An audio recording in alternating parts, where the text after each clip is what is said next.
July മാസം റിലീസാകുന്ന കുറച്ച് ചിത്രങ്ങളെപ്പറ്റിയും കുറച്ച് ഫേമസ് സീരീസുകളെ പറ്റി മാത്രം പറയാനാണ് വന്നിരിക്കുന്നത്. ജൂലൈ മാസം റിലീസാകുന്ന സീരീസുകൾ ആൻഡ് സിനിമകൾ. ജൂലൈയിൽ വലിയ ഒരു സിനിമ വരുന്നുണ്ട്. വലിയ 2 സിനിമകളാണ് വരാൻ പോകുന്നത്. ഒന്ന് ക്രിസ്റ്റഫർ നോളൻ്റെ ഒഡീസി, അറിയാലോ. ഹാമറിൻ്റെ കാവ്യങ്ങളാണ് ഒഡീസി മിലിയഡും. അതൊക്കെ സിനിമ ആക്കുക എന്ന് പറഞ്ഞാൽ വേറെ ലെവലാണ്. കാരണം ലോകത്തിലെ ഏറ്റവും വലിയ സാഹസിക കപ്പൽ യാത്രയാണ് ഒഡീസിയുടെ. അതാണ് സിനിമയാക്കുന്ന നോളൻ. നോളനായ നമുക്ക് 100% പ്രതീക്ഷിക്കാം. പിന്നെയുള്ള വലിയ പടം വരാൻ പോകുന്നത് സ്പൈഡർമാൻ്റെ പടമാണ് വരാൻ പോകുന്നത്. സ്പൈഡർമാൻ 30-ാം തീയതി. അതും വേറെ ലെവലായിരിക്കും. കാരണം ഭയങ്കര ഹൈപ്പിലാണ് പടം ത്തിൻ്റെ പ്രൊമോഷനും കാര്യങ്ങളൊക്കെ നടക്കുന്നത്. പിന്നെ ഹൗസ് ഓഫ് ഡ്രാഗൺ എന്ന് പറഞ്ഞുകൊണ്ട് ഒരു ഇത് വരുന്നുണ്ട്, ഒരു എപ്പോഴും നടക്കുന്നൊരു സീരീസ്. അത് ഈ മാസം ഓരോ ആഴ്ചയിൽ വെച്ചാണ് റിലീസ്. അടുത്ത മാസം 2 ആഴ്ച കൊണ്ട് മിക്കവാറും ഹൗസ് ഓഫ് ഡ്രാഗൺ തീരും. ഇതാണ് മെയിൻ ഈ ജൂലൈ മാസത്തെ ഇതായിട്ട് പറയുന്നത്. പിന്നെ ജൂലൈ 1-ാം തീയതി, അതായത് എനോള ഹോംസ് എന്ന് പറഞ്ഞിട്ട് ഒരു 3-ാമത്തെ സീസൺ വരുന്നുണ്ട്. എനോള ഹോംസ് കാണുന്നവർക്കൊക്കെ അറിയായിരിക്കും. എന്ന് വെച്ചാൽ അത് പക്ഷേ വലിയ പരസ്യമൊന്നുമില്ല തന്നെ എനോള ഹോംസ് ഇറങ്ങിയിരിക്കുന്നത്. 3-ാമത്തെ ഭാഗം ഇതോടുകൂടി തീരുവാണെന്നാണ് നെറ്റ്ഫ്ലിക്സ് പറഞ്ഞിരിക്കുന്നത്. എനോള ഹോംസ് കാണുന്നവർക്ക് വലിയ കുഴപ്പമില്ലാത്തൊരു സീരീസാണ് എനോള ഹോംസ്. പിന്നെ അന്ന് തന്നെ റിലീസാകുന്ന പടമാണ് ഒരു നമ്മുടെ പ്രൈം വീഡിയോയിൽ വിശാഖപട്ടണം എന്ന് പറഞ്ഞൊരു പടം ചെയ്യുന്നുണ്ട്. നമ്മുടെ ഐശ്വര്യ രാജേഷ് നായികയായിട്ടുള്ള സിനിമ അല്ല, സീരീസ്. പക്ഷേ ഞാനിത് 4-ാം തീയതിയാണ് പറയുന്നത്. 1-ാം തീയതി ഇത് റിലീസായിരുന്നു.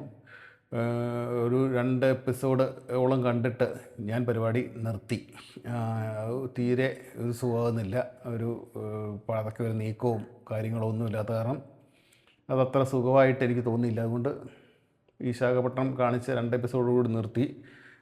പിന്നെ ഇത് റിലീസാകുന്നത് 2-ാം തീയതി മിനിയോൺസ് and the monsters. Minion series ഇഷ്ടമുള്ളവർക്ക്, മിനിയോൺസിൻ്റെ കാര്യങ്ങൾ ഇഷ്ടം, മിനിയോൺസ് ആൻഡ് മോൺസ്റ്റേഴ്സ് റിലീസാകുന്നുണ്ട് 2-ാം തീയതി. കിടിലൻ പടമായിരിക്കും കേട്ടോ. എന്ന് വെച്ചാൽ ഒരു മിനിയോൺസിൻ്റെ ഫ്രാഞ്ചൈസികൾ ഇഷ്ടമുള്ളവർക്ക് മിനിയോൺസ് അതിലും ഇഷ്ടപ്പെടും. അങ്ങനെ ഒരു ഇത് ആനിമേഷൻ സീരീസിനോട് താല്പര്യമുള്ളവർക്ക് എന്തായാലും മിനിയോൺസ് പിടിക്കും. മിനിയോൺസിൻ്റെ ഒരു പ്രീക്വൽ സിനിമയാണ് മിനിയോൺസ് ആൻഡ് മോൺസ്റ്റേഴ്സ്. ഞാനത് തിയേറ്ററിൽ ഒരു സിനിമ കണ്ടിട്ടുള്ളൂ, ബാക്കിയെല്ലാം ഞാനിത് ടി വിയിലാണ് കണ്ടിരിക്കുന്നത്. പക്ഷേ ഞാനൊരു അഡിക്റ്റാണ് മിനിയോൺസിൻ്റെ. ഞാനും വീട്ടുകാരെല്ലാം മിനിയോൺസിൻ്റെ ഭയങ്കര ആരാധകരാണ്. അങ്ങനെയുള്ളവർക്ക് മിനിയോൺസ് തീർച്ചയായിട്ടും കാണാം.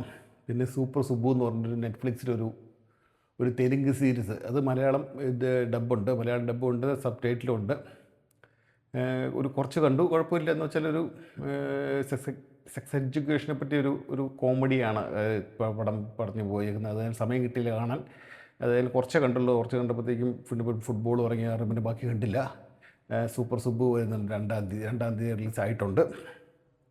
പിന്നെ ആൽഫ വാർ സീരീസിൻ്റെ, അതായത് യാഷ്രാജ് ഫിലിംസിൻ്റെ ആൽഫ റിലീസായിട്ടുണ്ട്. പക്ഷേ ഞാൻ കണ്ടില്ല. പക്ഷേ റിവ്യൂസ് എല്ലാം വളരെ മോശമായിട്ടാണ് ആൾക്കാർ പറഞ്ഞിരിക്കുന്നത്. ആൽഫയുടെ ഋതിക് റോഷൻ ഒരു ക്യാമിയോ റോളിൽ വരുന്നുണ്ടെന്നാണ് കേട്ടത്. അതുകൊണ്ട് ഞാൻ കാണാൻ പോയില്ല. ആൽഫ റിവ്യൂസേഴ്സ് എല്ലാം ഭയങ്കര മോശമാണ്. അതുകൊണ്ട് ഏതായാലും ടി വിയിൽ OTT വരുമ്പോൾ കാണാം എന്ന് പ്രതീക്ഷിക്കുന്നു. പിന്നെയുള്ളത് നമ്മുടെ കാട്ടാഗുസ്തി 2 ഞാൻ കണ്ടു. അതിൻ്റെ റിവ്യൂ ഞാൻ ഇട്ടിട്ടുണ്ട്. വേറെ ലെവൽ കേട്ടോ. കിടിലം എന്ന് പറഞ്ഞാൽ കിടിലം പടം.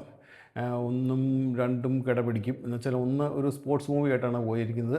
ഇത് 2ാമത്തെ ഒരു ഫാമിലി മൂവി ആയിട്ടാണ് പോയിരിക്കുന്നത്. തമാശുണ്ട്, സെൻറ്റിമെൻറ്റ്സ് ഉണ്ട്, ആക്ഷനുണ്ട്. നമുക്ക് പടം ഏതായാലും ക്ലൈമാക്സ് കിടിലിനായിട്ടാണ് ചെയ്തിരിക്കുന്നത്. വിഷ്ണു വിശാൽ, ഐശ്വര്യ ലക്ഷ്മി വേറെ ലെവല്. പിന്നെ ഐശ്വര്യ ലക്ഷ്മിയുടെയും വിഷ്ണു വിശാലിൻ്റെ മോളായിട്ടൊരു കൊച്ച് അഭിനയിക്കുന്നുണ്ട്. അതിൻ്റെ പേര് എനിക്ക് കിട്ടിയില്ല. പക്ഷേ പുള്ളിക്കാരിയാണ് സിനിമ മൊത്തം. ആ കൊച്ച് അടിപൊളിയായിട്ടുണ്ട്. പിന്നെ രമ്യ കൃഷ്ണൻ ഒരു കാമിയോ റോൾ ചെയ്തിട്ടുണ്ട്. യോഗി ബാബു എന്നൊരു കാമിയോ റോൾ ചെയ്തിട്ടുണ്ട്. അവരൊക്കെ നന്നായിട്ട് ചെയ്തിട്ടുണ്ട് കേട്ടോ. ഉഗ്രം പടം കണ്ടു. അത് ഞാൻ ഗ്യാരണ്ടി പറയാൻ കണ്ടതാണ്.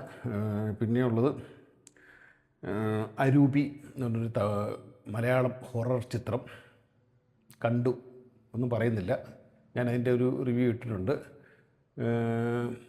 ഹൊററാണെന്നും പറഞ്ഞുകൊണ്ടൊരു കോമഡി ഇറക്കിയിട്ടുണ്ട്. ഞാനിതിൻ്റെ റിവ്യൂ ഇട്ടിട്ടുണ്ട് കേട്ടോ. അത് കാണേണ്ടവരൊന്ന് കണ്ടു നോക്കുക. അരൂപി ഒരു ഹൊറർ മൂവി.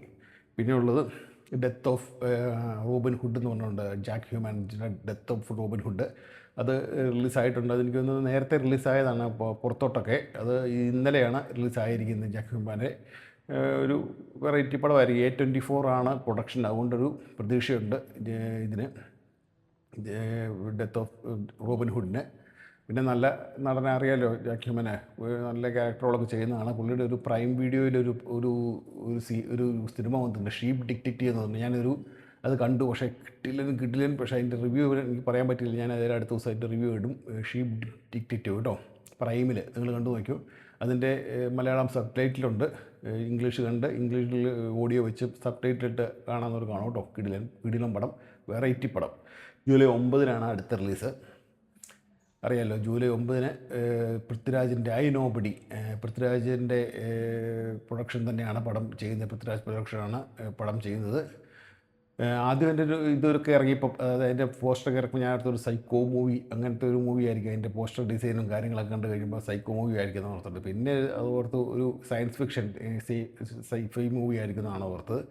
അതുപോലെ പഴയ പുള്ളിയുടെ ഒരു പടം ഉണ്ടല്ലോ, നയൻ, അതുപോലെയൊക്കെയായിരുന്നു. പക്ഷേ ട്രെയിലർ ഇറങ്ങിയപ്പം അതൊന്നും അല്ല. ഇതൊരു പക്ക കൊമേഴ്സ്യൽ ഒരു ത്രില്ലർ മൂവിയായിട്ടാണ് ട്രെയിലർ കാണിച്ചിരിക്കുന്നത്.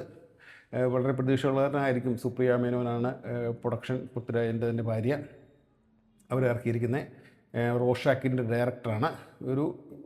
എനിക്ക് തോന്നുന്നൊരു കുഴപ്പമില്ലായിരിക്കും പടം. എന്ന് വെച്ചാൽ ഒരു ആക്ഷൻ ത്രില്ലർ മൂവിയായിട്ടാണ് പടം ചെയ്തിരിക്കുന്നത് കേട്ടോ. അത് ഈ 9 റിലീസാണ്. പിന്നെ 10 ഈവിൾ ഡെഡ് വരുന്നുണ്ട്.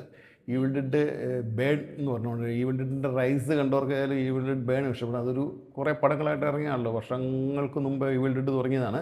പക്ഷേ ഈ ലാസ്റ്റ് ഇറങ്ങിയത് റൈസ് ഉഗ്രനായിരുന്നു. തിയേറ്റർ വാച്ച് ആയിരുന്നു. അടിപൊളിയായിരുന്നു. സൗണ്ടൊക്കെ കിട്ടില്ലെന്ന് പറഞ്ഞാൽ കിട്ടില്ലായിരുന്നു. അതുപോലെ ഒന്ന് തിയേറ്ററിൽ കാണാൻ ശ്രമിക്കുക. ബേണുണ്ട്, ഈവിൾ ഡെഡ് ബേൺ നല്ലൊരു സിനിമ ആയിരിക്കാനാണ് സാധ്യത. ആ ഒരു സീരീസ്, അങ്ങനെ ഒരു ഹൊറർ, ഒരു ചോര ചീറ്റുന്നു, അങ്ങനെയൊക്കെയുള്ളൊരു ഭയങ്കര പേടിപ്പിക്കുന്ന രംഗങ്ങൾ, അങ്ങനെയൊക്കെയുള്ള ഇഷ്ടമുള്ളവർക്ക് ഈവിൾ ഡെഡ് ഇഷ്ടപ്പെടും. എന്തായാലും റൈസ് കണ്ടവർക്കറിയാം അത് എങ്ങനെ ഇരിക്കുമെന്ന്, ബേൺ എങ്ങനെ ഇരിക്കുമെന്ന്. Evil Dead Burn 10 release. പിന്നെ ഇക്ക എന്ന് പറഞ്ഞൊരു സിനിമ വരുന്നുണ്ട് നെറ്റ്ഫ്ലിക്സിൽ. അതൊരു തിയേറ്റർ റിലീസായിരുന്നു വെച്ചിരുന്നത്. പക്ഷേ ഇക്ക നെറ്റ്ഫ്ലിക്സ് മൊത്തം എടുത്ത് റിലീസ് ചെയ്യുകയാണ്. സണ്ണി ഡിയോള്, അക്ഷയ് ഖന്നയൊക്കെയാണ് മെയിൻ കഥാപാത്രങ്ങൾ. ഒരു കോർട്ട് റൂം ഡ്രാമയാണെന്നാണ് എൻ്റെ ട്രെയിലറൊക്കെ കണ്ടപ്പോൾ തോന്നിയത്. പിന്നെ സണ്ണി ഡിയോളിൻ്റെ ഓവർ ആക്ടിങ് അങ്ങ് എടുക്കാതിരുന്നാൽ മതിയായിരുന്നു. പുള്ളിക്കൊണ്ടല്ലോ ഓവർ ആക്ടിങ്, അതങ്ങ് എടുക്കാതിരുന്നാൽ മതി. പക്ഷേ അക്ഷയ് ഖന്ന അറിയാലോ, അക്ഷയ് ഖന്ന കൂൾ ആക്ടറാണ്. നമ്മൾ ഇതൊക്കെ കണ്ടപ്പോൾ അറിയാമല്ലോ, മറ്റേ ദുരന്തരൊക്കെ കണ്ടപ്പോൾ പുള്ളിയുടെ റേഞ്ച് നമുക്ക് മനസ്സിലായതാണല്ലോ. വീട്ടിലെ ആയിട്ട് അക്ഷയ് ഖന്നയും. പക്ഷേ സണ്ണി ഡിയോളിനൊരു സംശയമുള്ളൂ, ഓവർ ആക്ടിങ് ആക്കി കുളവാക്കാതിരുന്നാൽ മതിയായിരുന്നു എന്നുള്ളൊരു ഇതുണ്ട്. അത് 10 നെറ്റ്ഫ്ലിക്സിൽ. പിന്നെ ഒരു തെലുങ്ക് പടം വരുന്നുണ്ട്, അന്ന് തന്നെ ലെനിൻ എന്ന് പറഞ്ഞുകൊണ്ട് അക്ഷയ് അക്നേനിയുടെ, അതായത് മമ്മൂട്ടിയെ വെച്ചൊരു പടം, മമ്മൂട്ടി അക്ഷയ് അക്നേനിയും കൂടെ ഒരു പടം ഇറക്കിയായിരുന്നു, നിലം തൊട്ടില്ല. ആ നായകൻ തന്നെയാണ് ലെനിൻ എന്ന് പറഞ്ഞ പടം ഇറക്കുന്നത്. ലെനിൻ്റെ ട്രെയിലർ ഒന്നും വലിയ കുഴപ്പമില്ല, പക്ഷേ എങ്ങനെ ഇരിക്കുമെന്ന് കണ്ടറിയാം. പിന്നെ ഉള്ളത് ജൂലൈ 16 വരവ്, ജോജു ജോർജിൻ്റെ വരവ് എന്ന് പറഞ്ഞ പടം വരുന്നുണ്ട്. അത് കുറേ നാളായിരുന്നു, 2 മാസമായി. ഇപ്പോൾ റിലീസ് ചെയ്യും, ഇപ്പോൾ വരും എന്ന് പറഞ്ഞുകൊണ്ടിരിക്കുന്ന വരവ്. ആദ്യം വെച്ചിരുന്ന മാജിക് ഫ്രെയിംസ് ആയിരുന്നു തോന്നുന്നു അതിൻ്റെ റിലീസ് എടുത്തിരിക്കുന്നത്. പക്ഷേ മാജിക് ഫ്രെയിംസ് എന്തോ കാരണം കൊണ്ട് അത് പിന്മാറി. ഇപ്പം ഏത് സിനിമ എടുക്കുന്ന ആൾ എടുത്തിട്ടുണ്ട്. അതുകൊണ്ട് റിലീസ് ആവുമെന്ന് ഉറപ്പാണ്. ഗോപാലനാണ് പടം, ശ്രീഗോകുലമാണ് പടം റിലീസിന് എടുത്തിരിക്കുന്നത്. അതുകൊണ്ട് പടം വരും. 16 വരവ് വരും. വന്നാൽ എങ്ങനെ ഇരിക്കും എന്നുള്ളതൊരു പ്രശ്നമുള്ളൂ. ഒരു കടുവ മോഡലൊക്കെയാണ് എൻ്റെ ട്രെയിലറൊക്കെ കണ്ടിട്ട്. ഷാജി കൈലാസിൻ്റെ സ്ഥിരശൈലി ഉണ്ടല്ലോ, ആ ഒരു മോഡലായിരിക്കും എന്നാണ് വരവിൻ്റെ ട്രെയിലറൊക്കെ കണ്ടിട്ട് തോന്നുന്നത്. വന്നാൽ വന്നു എന്ന് പറയാം. പിന്നെ 17 വിശ്വവിഖ്യാത ഒഡീസി ഐമാക്സിലാണ് വരുന്നു. ഐമാക്സിലാണ് കാണുന്നത്. കണ്ടിട്ട് അഭിപ്രായം പറയാം. ഏതായാലും നോളൻ്റെ അറിയാമല്ലോ, നോളൻ്റെ റേഞ്ചും കാര്യങ്ങളും അറിയാമല്ലോ, ഇതൊരു മോശമായിരിക്കില്ല എന്ന് ഉറപ്പാണ്. ഓപ്പൺഹൈമർ ഒരു ചെറിയ വലിച്ചിലുണ്ടായിരുന്നു, പക്ഷേ ബാക്കിയുള്ള പടങ്ങളൊക്കെ നോളൻ്റെ ഒന്നും പറയാനില്ല. അതുപോലത്തെ പടങ്ങളാണ് ക്രിസ്റ്റഫർ നോളൻ ഇറങ്ങിയിരിക്കുന്നത്.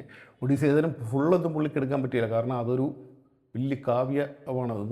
ഒരു ലോകത്തിലെ ഏറ്റവും നീണ്ട സാഹസിക കപ്പൽ യാത്രയാണ് ഒഡീസിയിലൂടെ ഹോമർ എഴുതിയിരിക്കുന്നത്. അത് അത്രയും ചെറിയ റേഡൊക്കെ കാണുള്ളൂ. അത് 2.5 മണിക്കൂറും 3 മണിക്കൂറും കൊണ്ട് തീർക്കാവുന്ന റേഡേ കാണുള്ളൂ. ഇതൊരു വലിയ വെബ് സീരീസ് പോലെ ചെയ്യാനുള്ളൊരു വിഷയം ഈ ഒഡീസിയിലുണ്ട്.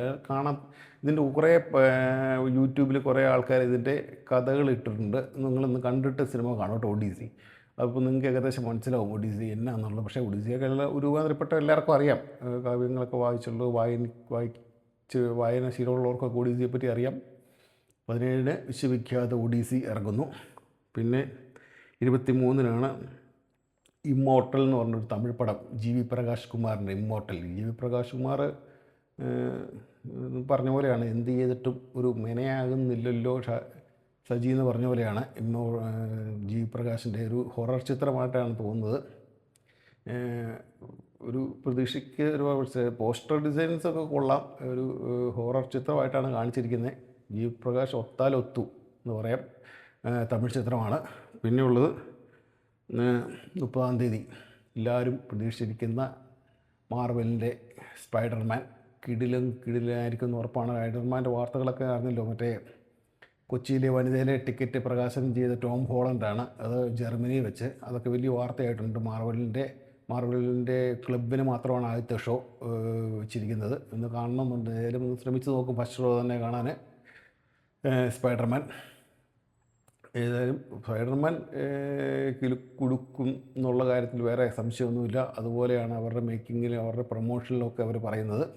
ഇത്രയും സിനിമകളാണ് ജൂലൈ മാസത്തെ മെയിൻ ചിത്രങ്ങൾ. കുറച്ച് ചിത്രങ്ങളൊക്കെ വിട്ടിട്ടുണ്ട്. വലിയ ഫേമസ് അല്ലാത്ത പടങ്ങളും കുറച്ച് സീരീസുകളൊക്കെ ഞാൻ വിട്ടിട്ടുണ്ട്. ഏതെങ്കിലും നല്ലത് വിട്ടുപോയിട്ടുണ്ടെങ്കിൽ അതൊന്ന് അഭിപ്രായം പറയുക കേട്ടോ. ഏതായാലും വീണ്ടും അടുത്ത വീഡിയോ ആയിട്ട് കാണാം. ഓക്കെ.